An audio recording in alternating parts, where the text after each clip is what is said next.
Hey guys, it's Brett. Thanks for dropping by my channel. Today I wanted to talk about April possibilities.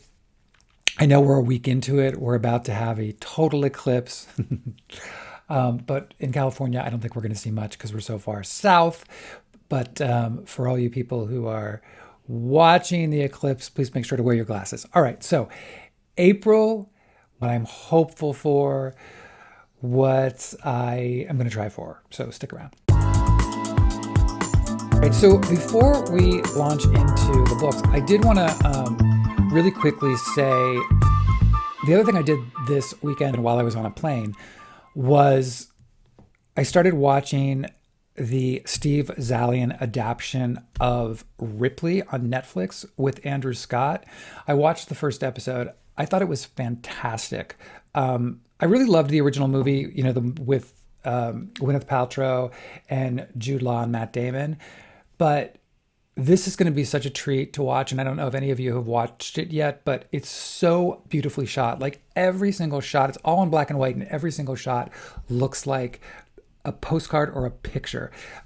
It's really beautiful. Andrew Scott is just, as you would expect, simply incredible. All the cast has been great, but I'm really looking forward to going along with the ride.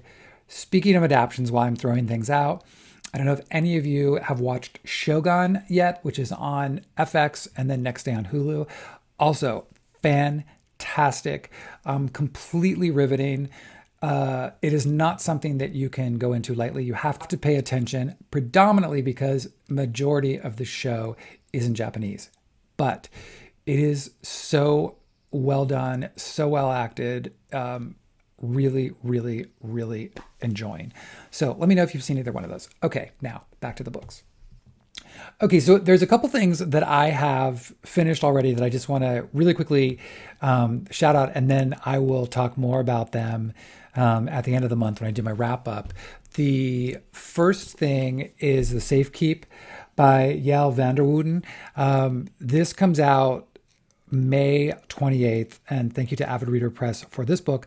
I was in Ohio this past weekend visiting my son in college, and because of the long flights, I got to read two books, like one each way. This was one of them. I couldn't put this book down. It is fantastic. Again, I will go into greater details when we get to the end of the month, but this really it's a terrific book, and that's all I'm going to do to whet your appetite for the end of the month when I will talk more in depth about it. So yeah, the other one, which is getting a lot of pre-publication buzz, Real Americans by Rachel Khong, which comes out at the end of this month. Really liked this as well. I had some minute issues with it, which again, I will wrap up for you at the end of the month. But overall, really liked this, solid book, and really, really, really engaging. The last book, and I was reading this when I did my last video, was Margo's Got Money Troubles. This was really terrific. Really enjoyed this. So definitely this is something you're going to want to pre-order. I just thought it was really fun. Okay, so that's so far. Currently this now. So now I just started Hombrecito by Santiago Jose Sanchez. This book comes out June 25th. And thank you to Riverhead for this. This is a coming-of-age story about a Colombian boy who is brought with his mother to America. She leaves her husband, the boy's father, his kind of coming of age, his very complicated relationship with his mother, as well as his homosexuality. So far, it's really good. I'm about 60 pages in. I started it last night.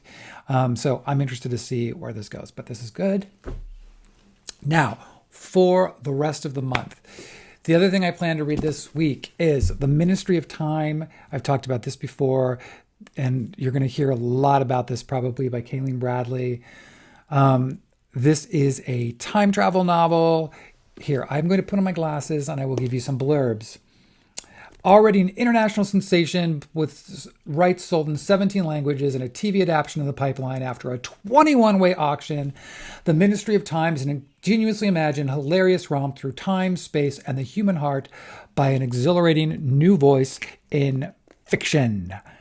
I will let you know. But when you're getting blurbs from Eleanor Catton on the cover, that she says, an outrageously brilliant debut. This is already the best new book I will have read next year. Wa-la-di-da, Eleanor. And anyway, so there you go. But interested to see what all the buzz is about. This comes out May 7th. Thank you to Avid Reader Press for this. Next up, Another Word for Love by Carvell Wallace.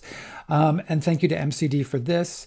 In Another Word for Love, Carvell Wallace excavates layers of his own history situated in the struggles and beauty of growing up Black and queer in America. Wallace is an award-winning journalist who has built his career on writing unforgettable profiles, bringing a provocative and engaged sensitivity to his subjects. Now he turns the focus on himself, examining his own life and the circumstances that frame it, to make sense of seeking refuge from homelessness with a young single mother living in a ghostly white Pennsylvania town, becoming a partner and parent, raising two teenagers in what feels like a collapsing world.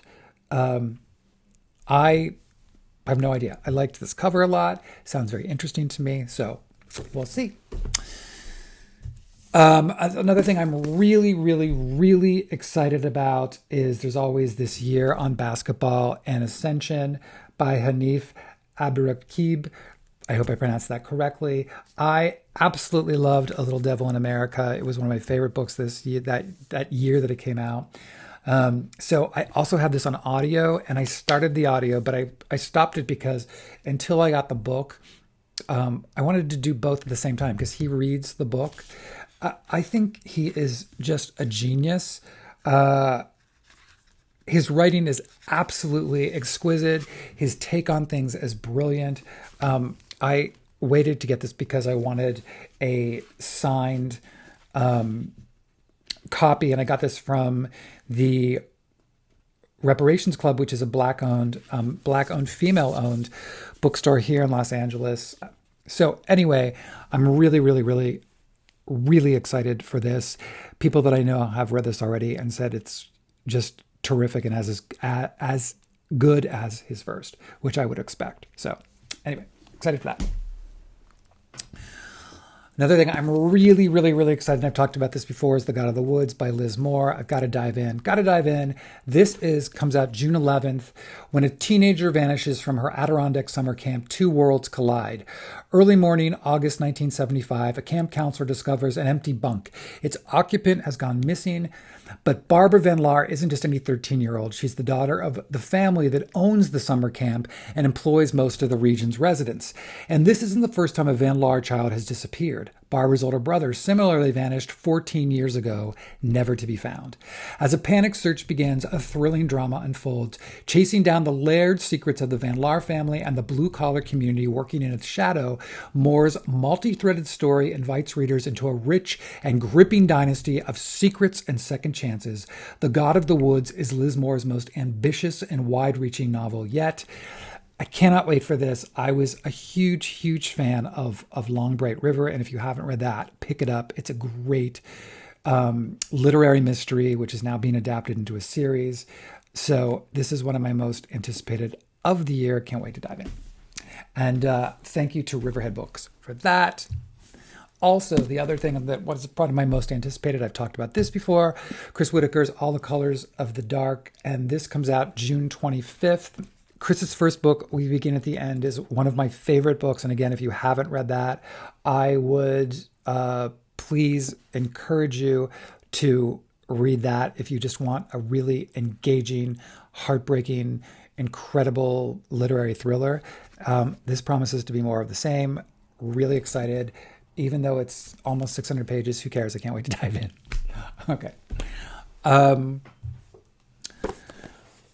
The sequel to the Gunkle Abroad by Stephen Rowley. I don't really need to say anything about this except for, if you liked the first, I'm sure you're going to like the second. This is out May 21st. And thank you to Putnam for this copy. It's a few years later, and Patrick is traveling to Italy where his brother is getting married again. And so it's kind of what happens. In this book, there's apparently a lant which is a lesbian aunt. So yeah, I'm really excited. It is exactly what you know it's going to be, and I can't wait for more. And the final book I'm diving into this month, or would like to, is The Coast Road by Alan Murrin. I first heard about this book because actually Gillian Anderson blurbed it and said it's the last great book I read about women in 90s Ireland negotiating the complexities of marriage in a country where divorce is illegal. So this says, set in 1994, The Coast Road tells the story of two women, Izzy Cavini, a housewife, and Colette Crowley, a poet. Colette has left her husband and sons for a married man in Dublin. When she returns home to country Donegal to pick up the pieces of her old life, her husband Sean, a successful businessman, denies her access to her children. The only way she could see them is with the help of neighbor Izzy, who also feels trapped in a troubled marriage. Their friendship will ultimately lead to tragedy for one and freedom for the other. As addictive as Big Little Lies, with the depths and compassion that rivals the works of Claire Keegan, Elizabeth Strout, and Colm Tobin, The Coast Road is a story about the limits placed on women's lives in Ireland only a generation ago and the consequences women suffered for trying to gain independence. So I think this sounds fantastic. I'm really, really, really excited, and thank you to Harper Via for this copy. This actually comes out in June. I don't have, unfortunately, the exact date, but it comes out in June. Those are the books that I plan on trying to tackle this month. I do have a few things that I'm listening to on audio, which I did not include on here today, but I will get to them at the end of the month to see what I can actually cover there as well. Mostly, I'm trying to get some of the women's titles done before the shortlist is announced, and I'm just kind of guessing at that. There's no way I'm going to be able to get through all of them. So we'll see. But thank you all for dropping by. Let me know if any of these sound interesting to you. And I will see you all soon. Thanks.